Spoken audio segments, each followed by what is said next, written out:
Sir నా wife కనిపించడం లేదు సార్. కనిపించడం లేదంటే? హోటల్ దగ్గర టిఫిన్ చేద్దామని అక్కడికి వెళ్ళాను సార్.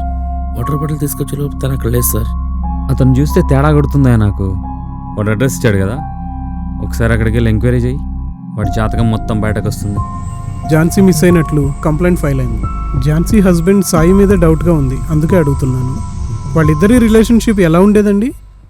నిన్ను వదిలి వెళ్ళబుద్ధి కాలేదు సాయి, అందుకే వచ్చేసా. నేను వెళ్ళేది మా అన్నయ్య ఇంటికి, జైలుకేం కాదు. కావాలంటే నువ్వు కూడా రావచ్చు. సాయి గారికి నా మీద ప్రేమ ఎక్కువైనట్టుంది.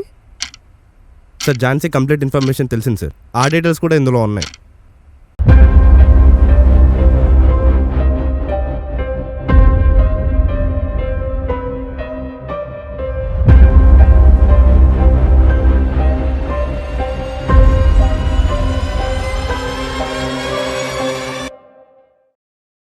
టెన్ డేస్ బ్యాక్ హుడా పార్క్లో డెడ్ బాడీ దొరికింది కదా సార్. ఆ డెడ్ బాడీ ఎవరిదో తెలిసింది సార్. వాట్? ఝాన్సీ చనిపోయిందా? ఈ ఇన్ఫర్మేషన్ అంతా కరెక్టేనా? ఇన్ఫర్మేషన్ అంతా కరెక్టే సార్. మరి మర్డర్ చేసింది ఎవరో తెలిసిందా? లేదు సార్, అంతా కూడా ఒక్క ఎవిడెన్స్ కూడా దొరకకుండా పక్కాగా మర్డర్ చేశారు సార్.